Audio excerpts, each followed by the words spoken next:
name is Aero Yeen, And I'm SUDO the Protogen. and we're live streamers. Yeah, what he said. And in today's panel, we're going to show you exactly how you can become a live streamer yourself. We're going to run through a few basic things like getting OBS set up, as well as a streaming service, and also moderating your chat. If you want to keep them trolls up the arse, then we'll show you exactly how. Hell yeah. So without further ado, let's get started.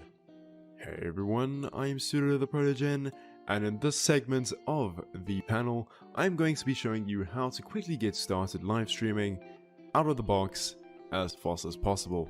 So, you are going to want to start by opening your web browser.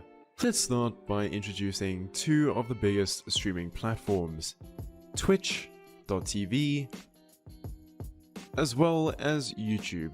These two platforms are the biggest platforms that you can currently stream to, not including Mixer, as there is some controversy at the moment involving Facebook and Mixer. No one quite knows what's happening at the moment, so I'm just going to leave that out of this tutorial. However, if it is still a viable option in the future, do be sure to consider it. There is another option called Restream. Restream is a service that you can use which allows you to broadcast to multiple platforms at once. Otherwise, if you don't use Restream, you would just be broadcasting to one platform such as Twitch or YouTube. But with Restream, you can broadcast to Twitch and YouTube at the same time. It is a very useful tool to start getting your stream going and get an audience. But let's focus on Twitch for today. At the top right where you see sign up, you're going to click that button and enter in a username that you think would reflect your channel the best. In this case, I'm just going to use a very example based username, such as this is an example username 6. Once you have found a suitable username for your channel, you are going to want to create a password. Once you have entered in your password, quickly fill in your date of birth, and then enter in an email. Once you've entered in your email, click sign up. You're going to receive a pop-up asking you to verify your email address. You would have received an email regarding the 6-digit code. Once you have your code, enter it in here. Once you have authorized your account, head over to the top right and click on channel. This is the first thing people see when visiting your channel. As you can see, your channel is twitch.tv/your username. So keep that in mind when creating a username. Here though, you customize your channel by going home, about, schedule, and videos. This is what people see when they come visit your channel. You can customize your channel by clicking edit, which also leads us perfectly to our next place, which is stream key and preferences. This is a stream key. All these dots currently hide my stream key, as this gives anyone who has your key the ability to stream to your account. This key should not be publicly available to anyone but yourself. If this key is shared, you are essentially breaking terms of service with Twitch and YouTube as well.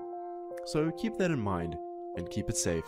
So I've copied the Twitch key to my clipboard, and let's move on for now. But just remember where this is. Next, under the stream key are a few settings that allow you to customize your channel more. Disconnection protection is something that's really useful to have on, as you'll be given 90 seconds in the event that your stream disconnects to quickly reconnect your broadcast software so that your viewers do not experience a disconnect. Here though, you can store past broadcasts and enable mature content for your channel. Scrolling a bit further down, we can see where you can customize your channel. Profile picture allows you to change the profile picture and the profile banner. A generated background is your username spanned across the background of your channel page, whereby a custom image is of course an image that you can span across the background. Scrolling down further will reveal profile settings. This is where you can change the capitalization of your display name. For example, if I wanted the E in example to be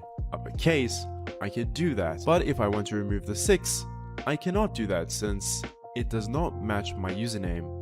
As you can see, if I add my 6 back and click save, I now have a capitalized E in my name. Next is the bio description.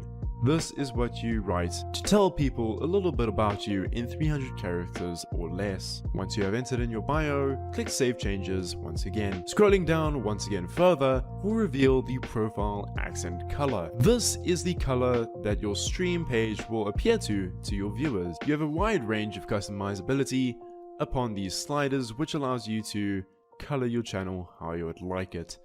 For this, I'm probably going to go a nice little darkish green like that, and click save, of course. The video player banner. This is the image that shows when your channel is offline.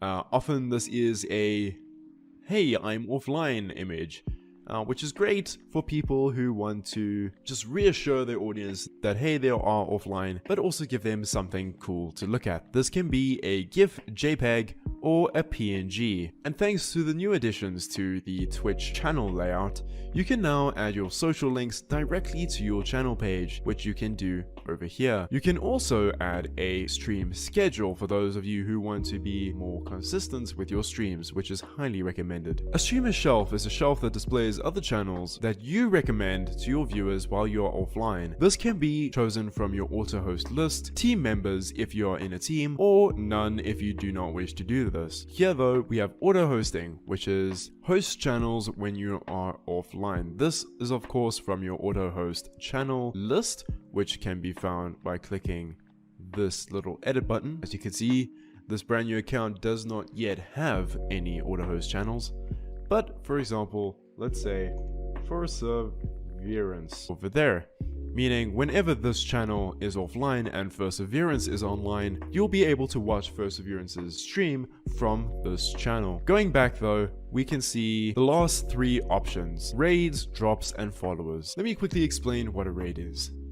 A raid is initiated when someone normally is going offline. This channel initiates a raid by selecting your name in the Stream Manager raid picker. From there, they initiate a raid where either people can leave or automatically be sent to your stream once Raid Now is clicked. Raids are a fun way to interact with people in your streaming category and also build a community with other streamers. Then there's drops. Drops are in-game loot that you can receive by watching a Twitch stream. If you are playing a game that is eligible for drops, or you have an agreement with a game to enable drops on your channel, you need this to be on. Finally, followers. This is a list of people who follow your channel. Currently, this is a new account, it has no followers, but maybe in future. So, we have now covered Twitch and YouTube. Now, let's go to broadcast software. There are a few options, such as OBS Studio, a widely used program, very easy to use. There is also Streamlabs OBS. We will touch more on Streamlabs in a little bit. Streamlabs OBS is a fork of OBS made by Streamlabs that integrates Streamlabs services directly into OBS. Streamlabs OBS is really useful if you are trying to get started in a hurry, as there are many one-click overlays that you can get for your stream to make everything look nice. I would highly recommend this to anyone that wants to get a stream started very quickly. Next up, there is XSplit. If you're going to take live streaming seriously, XSplit Broadcaster is the brim of the brim streaming software. Now, XSplit Broadcaster is not free, while the other two options are, so just keep that in mind. In addition to XSplit Broadcaster, there's XSplit Gamecaster, which is a free software that allows you to stream games, or really anything, to major platforms, as well as handle alerts such as donations, follows, and subscribers right in the software itself, making it another great software to get started with. For this tutorial, we will be using OBS Studio. So, to download OBS Studio,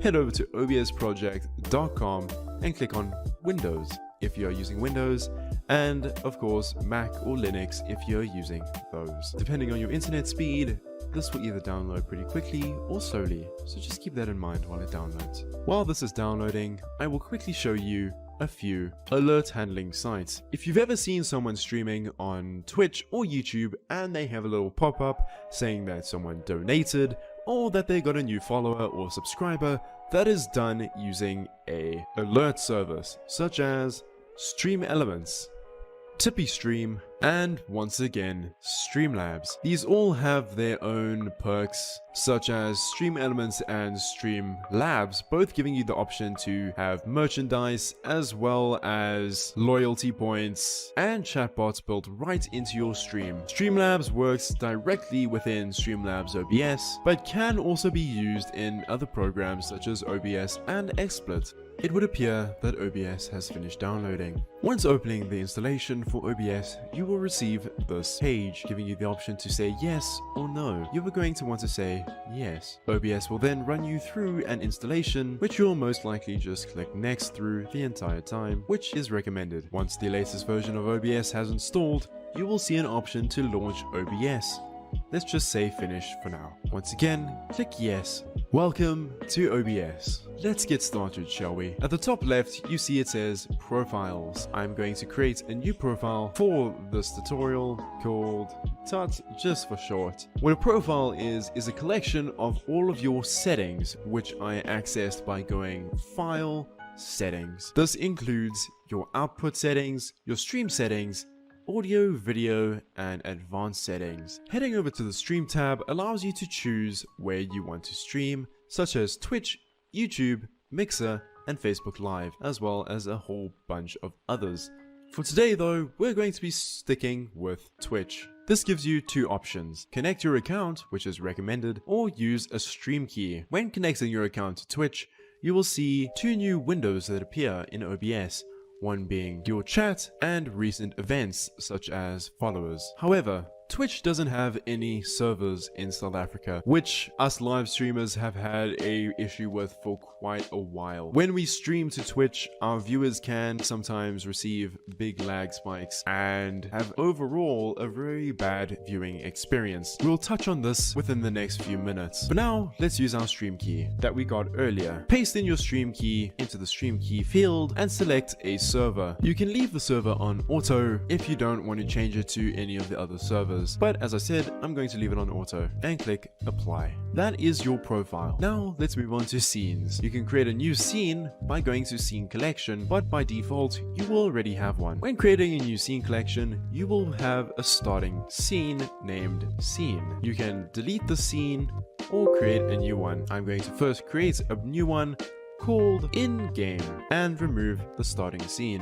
Now we can see there is a sources panel. From here you can add a variety of sources such as audio input captures, browsers, game captures, and a whole lot more. For an example, I'm going to quickly add a display capture. There are options to add captures for games or windows, but I'm just going to quickly use a display capture to grab the game that I'm playing. As you can see, here is a very basic gameplay scene with one single source and nothing else. Let's quickly improve on that a bit. Going back to a site like Stream Elements, we're going to log into their service using Twitch and hit authorize. For this tutorial, I'm just going to be using Stream Elements as it is the service that I'm most familiar with, but Streamlabs as well as Tippy Stream are still great options. For now though, I'm going to head over to alerts and overlays and go to the theme gallery. Here is a list of themes that you can use on your live streams. Most of them are free, so let's take a look at the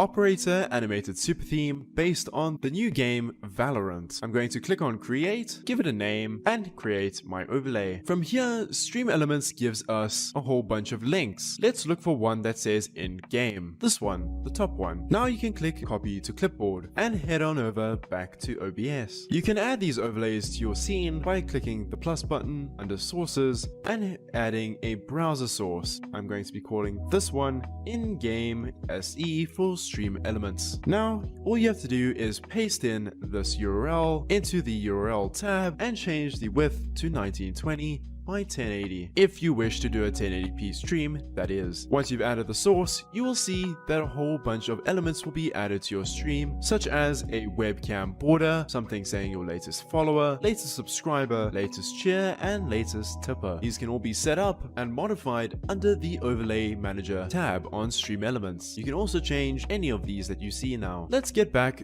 to streaming on Twitch. Earlier I mentioned a bit of issues with streaming to Twitch from South Africa. I'm going to show show you that firsthand right now. When I click start streaming and play the game as is, you can see that at the bottom right, that little green bar at the bottom doesn't always stay green. If you go to view stats, you can see a quick little window of all your stats that OBS is doing, such as your CPU usage and also the frames that you're broadcasting at. Currently, I'm just streaming at 30 FPS, but as you can see, I am getting dropped frames. Dropped frames can be experienced by your viewers and create a very uncomfortable viewing experience, especially when it comes to things like games. In South Africa, this has been a really big issue, but thankfully, for the past few years, we've had a solution, but no one really seems to know about this solution, and I'd like to touch on it now today. Keep in mind that I am getting drop frames at 30 FPS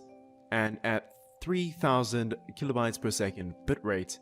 I will explain those two values very soon, but let's touch on this first. Since South Africa doesn't have any servers for Twitch, we rely on Twitch relay servers. One I'd like to mention is one hosted by Hyperlayer. Hyperlayer hosts one for Twitch and Mixer and is free to use for everyone. Now, ingest relay servers are essential when streaming in South Africa. It's not necessarily essential when you're streaming to YouTube, since YouTube is properly set up in South Africa, but services like Twitch and Mixer do not always work smoothly. So how we're going to get this to work is copy this URL, rtmp://twitch.hyperlayer.co.za/live. We're going to copy that and head on over back to OBS. We're going to stop our stream, go File, Settings, and Stream. We're now going to change the servers from Twitch to custom and put in the new RTMP server that we just copied. This will now be using the South African Hyperlayer relay server, which once I press apply and OK and start streaming again, you'll notice that we will be experiencing 0 dropped frames constantly. This is because the relay server is now doing all the hard work of relaying that information to the nearest Twitch server, which is in Europe. Massive shout out to Hyperlayer, as well as a few other services such as the MWeb relay server, which is primarily designed for MWeb customers, but can be used for non-customers as well. Now let's touch on stream settings. Heading over to File, Settings, and then Output, we see a simple output mode. I'm going to switch this to Advanced, where you can discover a few more settings. For those of you who have NVIDIA graphics cards, it is highly suggested that you switch to the NVIDIA NVENC H.264 new encoder. This will take advantage of any CUDA cores that you have on your GPU, assuming that you have one. And if you are lucky enough to have an RTX card, that card has dedicated CUDA cores, allowing you to not have any performance hits when streaming. So definitely, if you have an NVIDIA graphics card,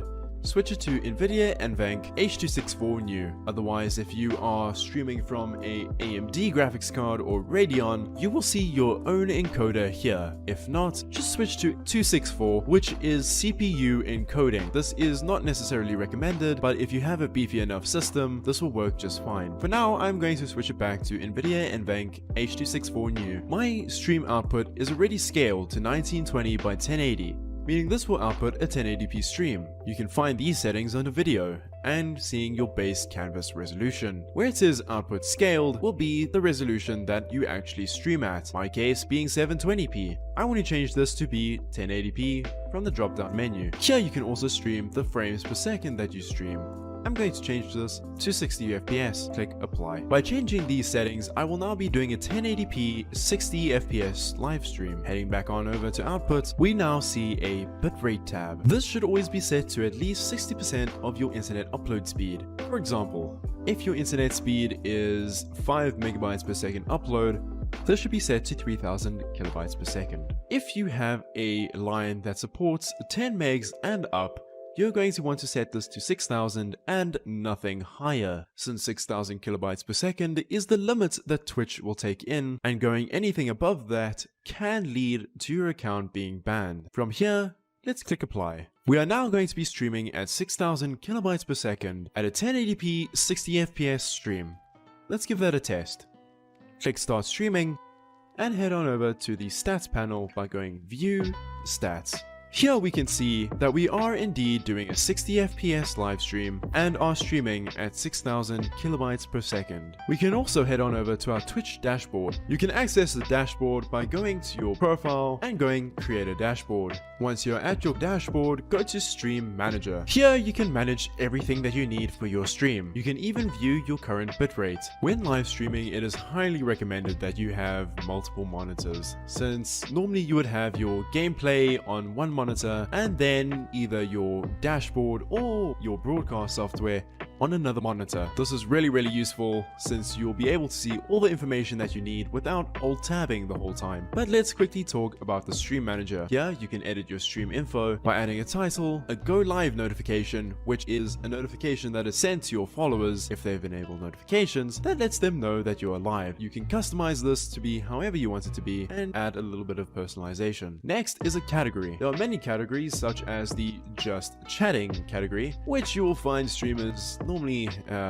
just chatting, but there are also other categories for games as well. For example, Beat Saber would be one if you're doing a Beat Saber stream, or if you are doing a Minecraft stream, that is there too. But I'm just going to change it to just chatting for now because that's what we're doing. Looking at tags, we can also add more tags such as a language and anything else. I can also add a tutorial tag for this tutorial. Next, you can set your stream language. This just helps people find the correct language that they want to watch in. Next, click done. That updates your stream information. Very handy for on the fly when you're live and you want to maybe switch to a different game or maybe just start chatting. Next is the clip that button. This creates a 30-second clip that you can get a link for and watch later. This is a really great way, so if something happens that's insanely crazy and you want to save that moment, just click that clip that button. Earlier on, I explained to you what a raid is.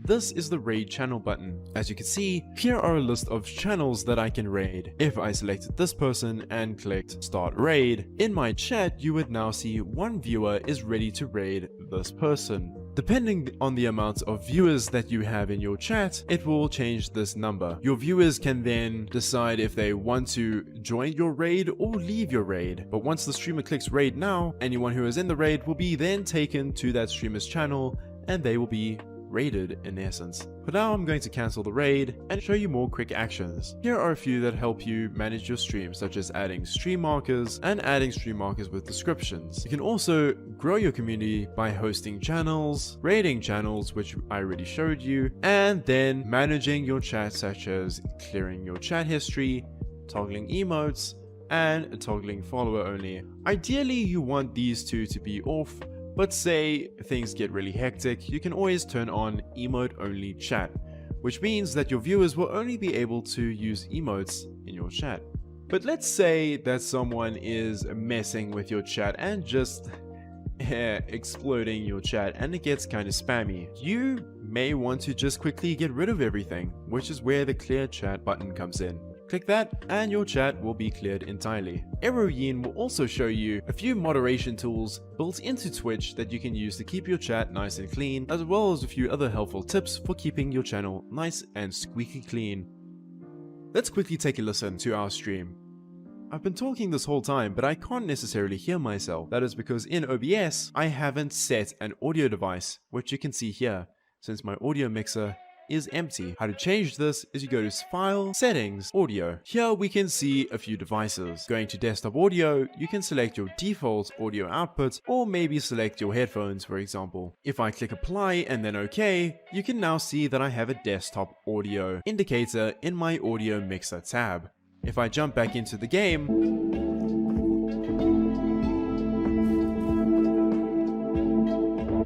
you can see that that tab got some activity as it was now picking up audio. If I head on over back to the live stream and take a listen, you can see that the audio is relayed onto the stream. That's great, but for some reason you still can't hear me. So let's go back to the File, Settings, Audio tab, and you'll notice that there is an option for mic or auxiliary audio ports. I'm going to change this to my microphone, which I currently have running through RTX Voice, and click apply. Now you can see when I talk, the microphone aux input is moving as well. This shows me that my audio is indeed being recorded and captured. If I go back over to my live stream and open up, that input is moving as well. I can hear myself talking. That's great. That means that we now have audio sufficiently set up for both our game and also our microphone. Now normally you would want to also change down your desktop audio or the source that's giving you audio to around about -5 decibels or a bit higher depending on how loud the content is. For now, I'm going to leave this at around about -5 decibels. This just means that when I talk, you'll still be able to hear me over the game. OBS does give you the ability to go way deeper into this by adding audio ducking, which means that whenever I talk, I will make this desktop audio source actually decrease in decibels, and then when I stop talking, it will come back to a normal level. This is called audio ducking and can be done via the filters. I won't go much into this now, but here's a quick overview of some of the filters such as compressor, expander, gain, invert polarity, limiter, noise gate, noise suppression, and a VST plugin if you have that installed. OBS is great because you can install plugins by simply going to obsproject.com/forum/resources/categories/OBS Studio Plugins 0.6. And now you'll see a whole bunch of plugins that you can use for OBS. In my case, I have a VST plugin as one of them. That is where I get that little VST plugin from. Using plugins in OBS Studio can really enhance your live stream, so I suggest you take a look at this page and see if there's any plugins that interest you. We've now covered the very basics of setting up a live stream in OBS. Let's quickly stop our stream and create a few more scenes, such as a stream starting scene. A stream starting scene is great for when you are still starting your broadcast and you want to let people know that you've gone live, but you aren't necessarily ready yet. As we did earlier, we're going to add a browser source and head on over back to Stream Elements and copy our animated start scene. Head on over back to OBS and say starting SE, paste in the URL that you just copied and change it to 1920 by 1080 and click OK. Within a few seconds, you'll see the elements start to load in, and you'll have a starting soon page. This is great as it allows you to quickly get your stream started really quickly and really efficiently. As once you say is starting, you can switch to your in-game scene and have your game be there. Of course, this isn't the only other thing. Normally, you would have an in-game scene, a just talking scene, a starting scene, a BRB scene, and an ending scene. This adds a bit of structure to your streams, which is great. So now you have a camera border. Let's say you want to add a camera to it. How you would do this is you would add a new source called a video capture device. In my case, I am using a Elgato game capture card, but I have it running into my camera, so I'll be using that for this example. You can see now that my capture device has taken up the entire screen. What I'm going to do is I'm going to resize it and position it inside of this little camera border. You can use the arrow keys on your keyboard to also help you position it a bit better. Once you are comfortable with the size, you'll notice that it's covering a few things. This is because the sources work like layers. I'm going to drag this video capture device underneath the in-game SE or browser source that we have for the overlays, and you'll see it is now overlaid correctly. It's very important to remember that sources work like layers, as if I take my display capture and move it to the top, you'll see that everything disappears. But once again, if I move it to the bottom, everything comes back. So the things at the top are the foreground, and the things at the back are more towards the background. Okay, and that concludes how to get started with OBS, as well as a streaming platform 101. Thanks everyone for watching this part of the panel. We are now going to move on to the next part, hosted by Aero Yeen. Thanks everyone for watching my part, and I will see you very soon. Bye! While you're live streaming, things within your chat can go south very quickly. Trolls can come into your chat at any time. They will post fake donation messages. They will insult you or whatever you are doing. They will try to get you to say happy birthday to their friend Jenny_Talia69. People will come into your chat and try to advertise their Discords or their websites. Thankfully, you get some moderation tools that you can use to manage situations like these. If there is a troll in your chat, you can simply ban them using the /ban username command. If you want to prevent duplicate messages, you can use the /unique chat command to prevent duplicate messages within your chat. If you are experiencing a wave of trolls coming into your chat, you can activate followers only mode, subscribers only mode, or emote only mode to help combat this wave of trolls. If your chat is moving too quickly for you to keep up, you can activate slow mode. Every person will have to wait the specified time that you set within the command before they can send another message. If you want to take action without banning a user, you can use the timeout command instead. Something that can play a vital role in your live streams might be a chatbot. A chatbot allows for custom commands for stuff like polls, shoutouts, etc. Streamlabs and Stream Elements each have their own separate bots that you can use. To activate your Streamlabs bot, just head over to streamlabs.com and log in with your Twitch or YouTube account. Select the CloudBot tab under Features and then set it on. You will have to enable Streamlabs bot as a moderator within your Twitch or YouTube channel for it to work. For Stream Elements, you can do something similar. Just head over to streamelements.com and sign in with your YouTube or Twitch account. Once you are in your dashboard, you should see an option to activate your Stream Elements bot if you have not activated it yet. Once again, don't forget to enable your Stream Elements bot as a moderator within your Twitch channel. You'll be able to customize your bots and add custom bot commands to use within your channel. Don't forget to add commands that will help you, like a lurk command or a shoutout command.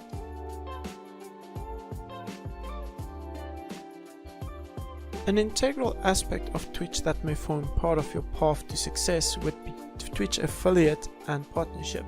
Reaching affiliate or partnership involves unlocking monetization and extra channel customization options. To reach affiliate, you need at least 50 followers, you need to have streamed at least 500 total minutes in the last 30 days, 7 unique broadcasts, and an average of 3 views across all of your streams in the last 30 days. Once you have affiliate, you can work towards reaching partnership. Partnership involves having, across the last 30 days, streamed 25 hours, streaming on 12 different days, and having an average of 75 views. Keep in mind though that the partnership program is not like affiliate where you automatically receive an invitation once you meet these requirements. They will screen you and put you through an application process and then accept or decline you, in which case you will have the chance to apply again. If you'd like to check your progress on working towards affiliate or partnership, you can check this in the Creator dashboard. Just log into your Twitch on desktop, click on the menu, select Creator Dashboard, and under your Creator Dashboard you can look under Insights. You will see all your progress listed there.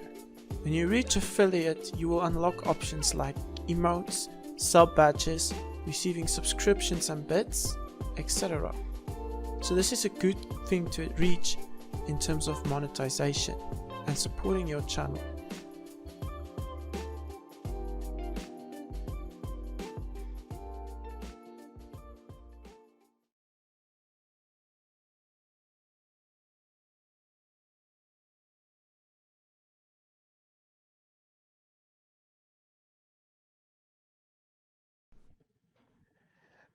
And we're live. Yay! So an important section we need to cover is copyright music on Twitch and YouTube.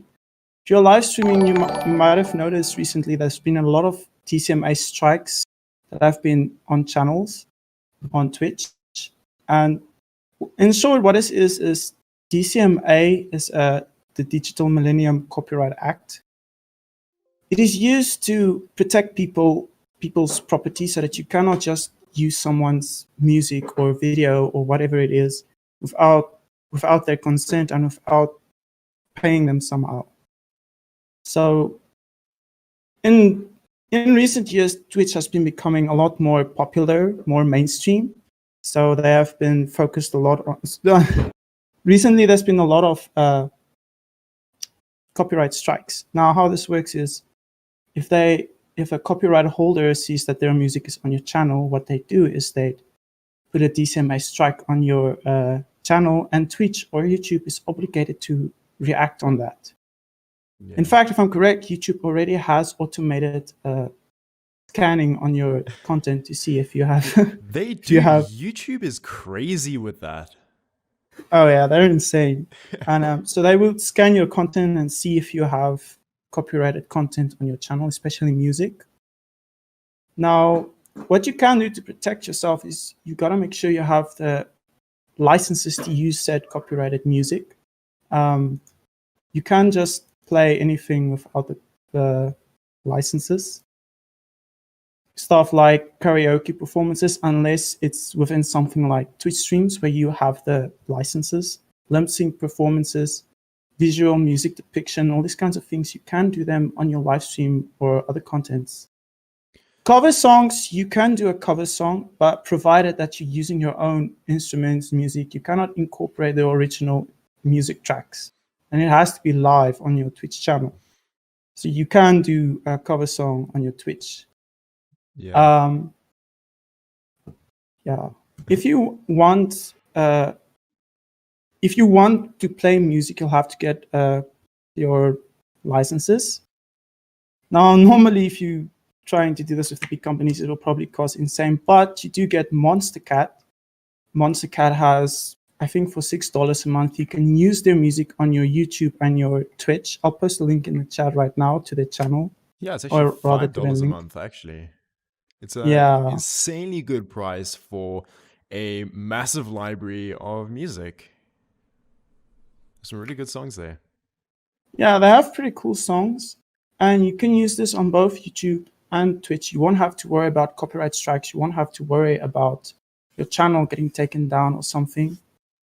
And if you're looking for something free, there is Stream Beats by Harris Heller. It is a playlist that is available on Spotify, YouTube, you name it. It is free to use on your channel. You don't have to worry about copyright. You don't have to pay anything. And it's pretty cool. It's very chill. It's lo-fi tracks. I think they've been using it during this stream as well, if I'm correct. We have indeed. We've actually been using it for the filler content videos. Whenever you guys see that a panel ends a little bit early, we play some art clips of a few of the assets. That is all using Stream Beats, and we also have a few of the other scenes, like when people are talking. We just play Stream Beats in the background. It's just really, really cool, chill, lo-fi music. It fits with literally any content that you could possibly throw at it, so big recommend there. Yeah, and like I said, it's free to use, so you don't have to pay anything to use this. And they have a Discord server where you can download this music for free if you want to play it in the background instead of having to, on your PC, instead of having to play it through YouTube or Spotify or something. So you can download it as well. Yeah, and streaming it all the time. And it's important to note, if you get a copyright strike on your channel, what will happen is on Twitch, according to the terms of server, if you have a breach and you get 3 strikes on your Twitch, they will delete your account. So it's important to be careful there. And on YouTube, on their content, they can interrupt or stop your streams entirely. And they can also, the copyright holders can take all the revenue from your content. So if you're doing a cover, this has happened with people like Harris Heller. They do copyright songs on a cover, and they have millions of views, make a lot of money, and they end up having to lose all that revenue to the copyright holder. So just take care of yourself. Make sure you're not using any music you don't have the rights to use, because it can end in disastrous situations. Yeah, but on that note, Stream Beats is not the only option for you to use. There are also services like NCS, No Copyright Sounds, that's been around for absolute years, and you can use that free of charge on most of their music. Yeah, there's so many awesome free music libraries that you can go to, and it's a must-have in today's internet laws and streaming and everything. But yeah, definitely check out NCS, Monster Cat, and Stream Beats. Yeah. Now, we are looking at chat, So if you guys have any questions, feel free to throw them at us. We'll try to answer them to the best of our abilities. But in the meantime, I'm going to quickly show you guys how to launch OBS as admin and have that do it recurringly. Because as I touched on in my recording, I showed you that when streaming in South Africa and using Twitch, you should really be using the Twitch ingest servers for South Africa or our relay servers. Because when you stream directly to Europe, your viewers and you will suffer greatly. If you look at your drop frames, you will be experiencing them all the time, and your viewers will have a very unpleasant viewing experience. So using the Twitch relay servers for South Africa in tandem with launching OBS as admin just clears those problems immediately. While I get everything set up, Aero, do you want to explain why launching as admin helps it? Or do you want me to talk about it? Or do you want to talk? Yeah. No, I can explain. You see how it works is when it comes to your computer, when you're playing a game or something, what Windows does is it prioritizes your resources towards your gaming and stuff. So when you are trying to run a game and OBS and let's say a chatbot or something in the background directly from your PC, your game and everything will have first priority to your resources of your computer, your RAM and stuff. Which means that when it comes to your OBS doesn't really have anything left to handle your stream, which will result in drop frames and trouble encoding and stuff. But so when you run your OBS as admin, what it does is it prioritizes all your resources to your OBS first. And since OBS only streams the stuff, it doesn't really use that much resources. So you will still have plenty left to run your game smoothly on your chatbot and etc. So that is why it is important to run your OBS as administrator. Indeed. So if I quickly show you guys how to do that, you can simply search for OBS by clicking your Windows key and then searching for OBS. And where it says open file location, if you click on that, then you have your files and whatever. You will see it says OBS Studio 64-bit, or if you're using a 63-bit system, no, 63? 32, my bad. If you're using a 32-bit system, then it'll be 32-bit. Under the Properties panel, which you can do by right-clicking and then Properties and going to Shortcut, you can see there is an advanced little button over here. If you click on that, it says Run as Administrator. You're going to want to tick this and allow it and apply it. I said a lot of words there. But once you do that, OBS will always launch as admin, no matter if you launch it from a shortcut or if you launch it by searching for it. OBS will always launch as admin, as you can see over here. Click yes, and OBS will start up. Yep, there you go. But it also seems that as of version 25.0.8, OBS automatically starts as admin. So this is a step that if you have an older version of OBS, you're definitely going to want to do. But as of now, you should be okay. And then we have a question coming in from PlatedFX saying, SUDO and Aero, what is the recommended internet upload speed for streaming on either YouTube or Twitch? Ooh, internet upload. Yeah, that's a difficult one. I think that there isn't any, even if you have a lower internet speed, upload speed, you can still stream. You'll just have to scale down your bitrate or your resolution, and that will help your stream not drop frames due to internet. Something I actually experience a lot. Damn internet. But yeah, I think a good one for a 1080p, I think they said is 10 megabits per second upload. I'm not sure. 10 megabits per second upload is definitely okay. Normally what you do, if you have internet that is slower than 10 megabytes per second, what we do is you look at your upload speed and take 60% of your upload speed and use that as your bitrate for your live stream. That just gives your network overhead to be able to play the game that you're playing, if you're playing a game. or literally do anything else that your computer needs to do at the time while live streaming. So 60% is a must. However, when it comes to a connection that is above 10 megabytes per second, like let's say 20 megabytes per second, on Twitch, you cannot stream above 6,000 bitrate. This will lead to your account being either terminated or banned. So going above 6,000 on Twitch is a no-go, while on YouTube, you can go to around about 10,000 kilobits, around about there. Yeah, that's important. Yeah. It's also important to know that if you have a wireless connection, it will have fluctuations. So that's one of the good reasons why having 60% will be better, since you can accommodate for those fluctuations. If you have a aligned internet, what do you call it? An Ethernet connection, yeah. Yeah, if you have that, your internet will tend to be more stable and won't have as much fluctuations.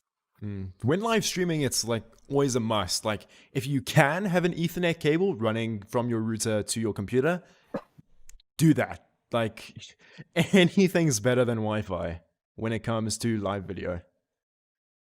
What I would suggest is before you start streaming, or when you start streaming, take the first 5 minutes and just have a just starting screen and check your check for drop frames and such stuff. If you see that your frames is dropping a lot, you can try and lower your bitrate a little bit until you see your frames are getting stabilized. This is something I always do before streaming. I always spend 5 minutes on a just starting screen to check the frame rates and get the perfect setting.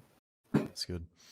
Now, we have another question in chat from a Blue Nadia saying, where can you get resources for visual effects or themes? Are these free ones, or would you suggest just paying for something good? Do you have something to say about that? I know there are some sites that have overlays and stuff for free, element stuff. You can check on the Streamlabs or Stream Elements sites. They should have some. You can check on Nerd or Die or owned.tv. Yeah. They also have. I know people like Harris Haller on the All for Gaming channel. They have certain elements for your visual that they have for free. You can check it out on their channel or in their Discord.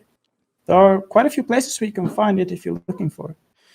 I can actually quickly bring up a browser window and show. So one of them we said is Nerd or Die. I personally use that one for all my stream assets. You're looking at around about $25 for a full stream package, and it is worth every cent. I do know they also have free packages sometimes, or free bits here and there. They do. Things like alert packages and alerts and scene transitions are free. Owned TV. It is Own TV. Yeah, Own 3D TV. Okay. I was saying owned. So yeah, I'm just quickly booting up a web browser to show you guys what these all are. Streamlabs is another one, and then Stream Elements. So here's Nerd or Die, which supports all these platforms. You can see they're really presented beautifully. You can go to view all alerts and overlays. This is what you're looking at.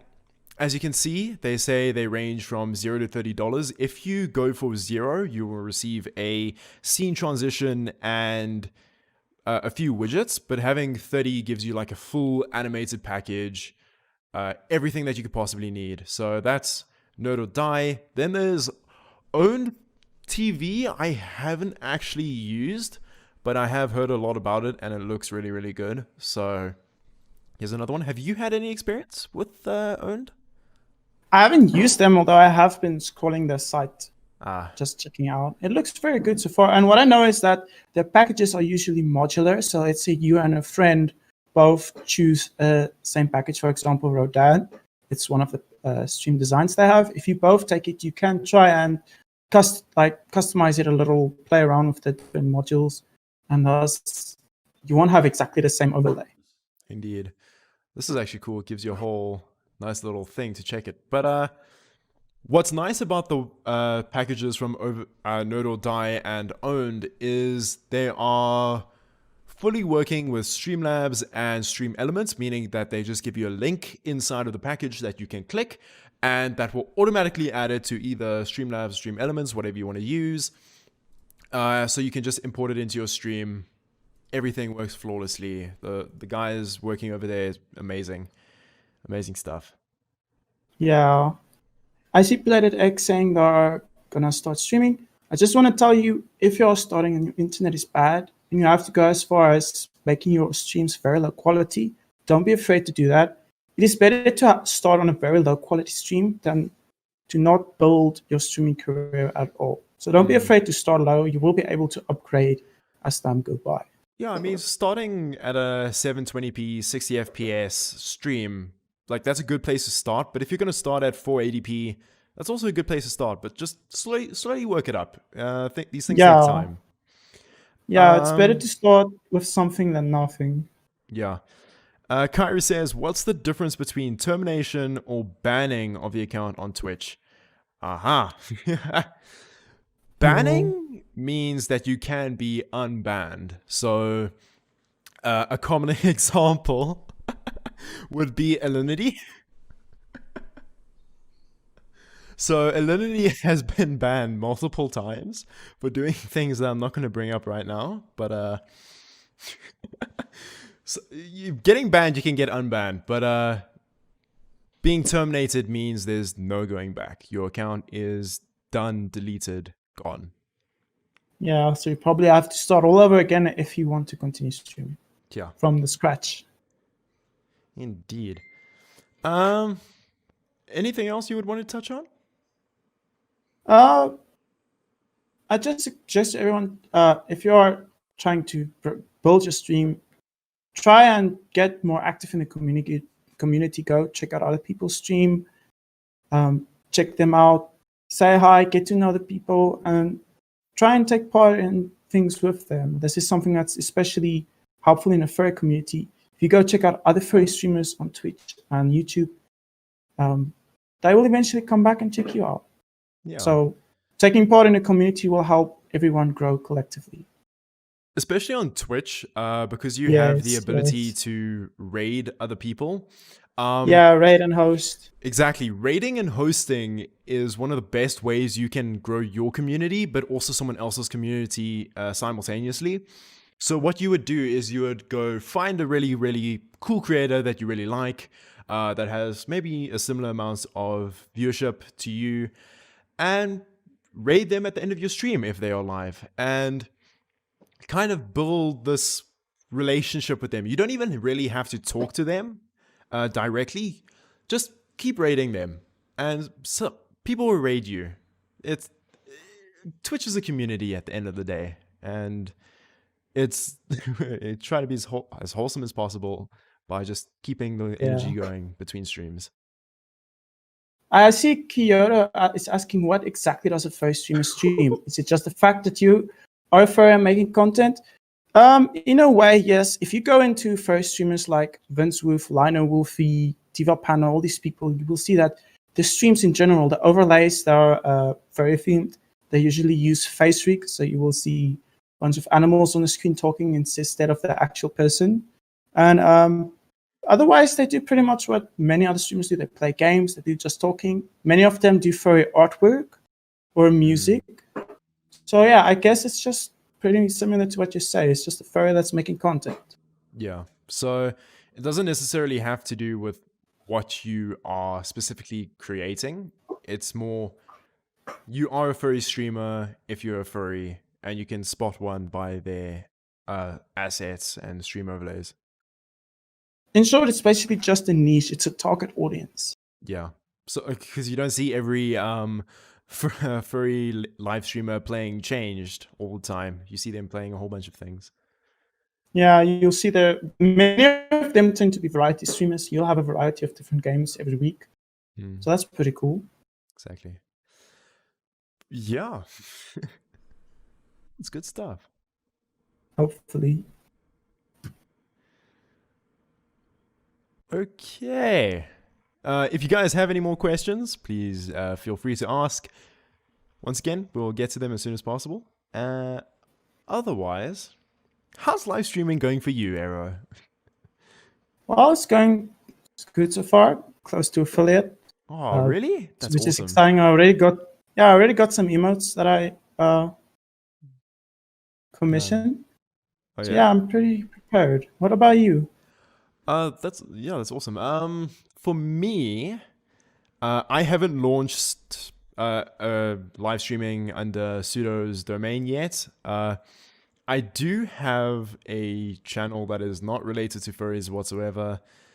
That is like where I live stream and things. But I think I might start streaming under Sudo's domain very soon.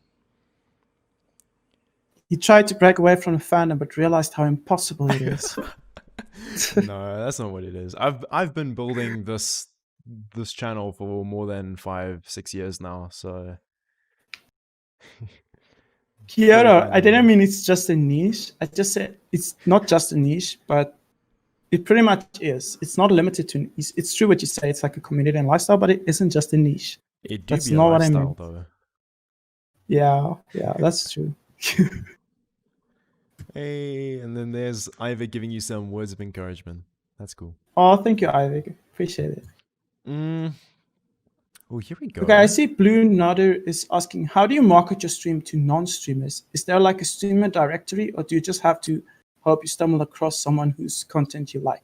So what people often do is they try to have a second platform on which they make content, maybe YouTube or Twitter or something, and then they try and redirect that audience back to Twitch, because the issue with live streaming is, especially on Twitch, there isn't really a lot of discoverability. So you have to try and go on other platforms and make unique content there, and try and redirect the people back to your stream. Another thing I'd suggest is, once again, just checking out other people's stream and chatting with them and stuff. And if they see that you're a streamer, they will eventually check you out too. I'm not saying go and spam your links and stuff. Don't do that. But if you take the time to hang out with other streamers, they'll eventually come check you out as well. You'll be surprised how supportive the furry community on Twitch is. It's amazing. I can't find this one thing now.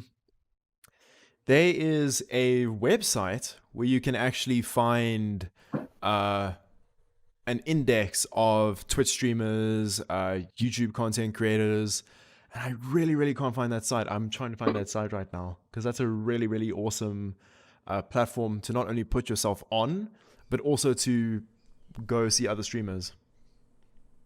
Something I'd suggest is furry.watch. They're also an index site where furries can go and sign up and list their streams, and every time you go live, your stream will be on that site. So people will be redirected from there to your channel. There's a question there. No, it's not a question.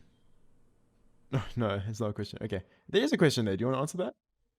Okay. Kyoto is asking, what is your favorite thing to do when you stream? So for me, I like just chatting and hang out with people. Something that I like to do is I play Minecraft and Stardew Valley a lot. And I have these two story mode games that I've played, very story-oriented games, To the Moon and Rockwin. Those are amazing games. So I usually play them on a Sunday. The most favorite bit for me, though, is rating someone after stream. Just heading over into the channel and saying hi. It's kind of nice showing your support for other people. Quick thing, I found that website. It is tcno or techno.co/ZATW, and that is the Techno ZA Twitch directory. This is just a list of many South African Twitch personalities that have added themselves to the list. Definitely add yourself here. These are all the people that are live right now that are South Africans. So definitely check That's this out. pretty cool. I didn't know there's so many South Africans streaming all. There are so many. You'd be surprised. That's pretty cool. What do you do? Okay. Oh, yeah. That's a good question. No, you answer that. I want to see. Okay. Blue Nadir is asking, what do you do when your stream goes completely wrong? Do you have a plan B for times like that? When I live stream, I usually just wing it. I have a general plan, like, okay, I'm going to play this game, and that's it. If your stream goes long, it will usually be because of maybe a troll or something, but that can quickly be sorted. You do have moderation commands that you can use in your chat. You can even give someone a moderator role to help you moderate your channel. So your stream won't go completely wrong. I guess it's just winging it and acting on the moment, trying to interact with your people in your stream. Yeah. Yeah. But you can make a plan B if that'll help. Yeah, You can definitely try that. You can always fall back to the just chatting category, or just put your face cam, if you have one, full screen, and just dedicate that time to talk with your chat while you're sorting out the issue in the background. That is a good recommendation. Yeah, that would help. Otherwise, I see Kyoto is asking, did you start out shy and develop a streaming personality as you go? I'm not gonna lie, the first few streams, for me at least, was super stressful. You know, like when you're having to perform on a stage for the first time, it's very stressful, but you get used to it quickly. And as you go, you'll pick up little things you can do, how you can handle certain situations. So I guess the best thing is just to be yourself, but to learn how to handle every situation. You'll pick that up very quickly. Now, unfortunately, we have run out of time. It is 4 o'clock, meaning it is time for the D&D experienced gameplay. So by Val. So let's head on over to the next panel. Aero Yeen, thank you so much for hosting this panel with me. I really appreciate it. And yeah, no problem, anytime. Yeah, thanks everyone for watching. Hope that you learned something from our little panel, and encourage some of you to start live streaming. Anyway, guys, thanks so much for coming through, and yeah, off to the next live stream. Bye. Bye.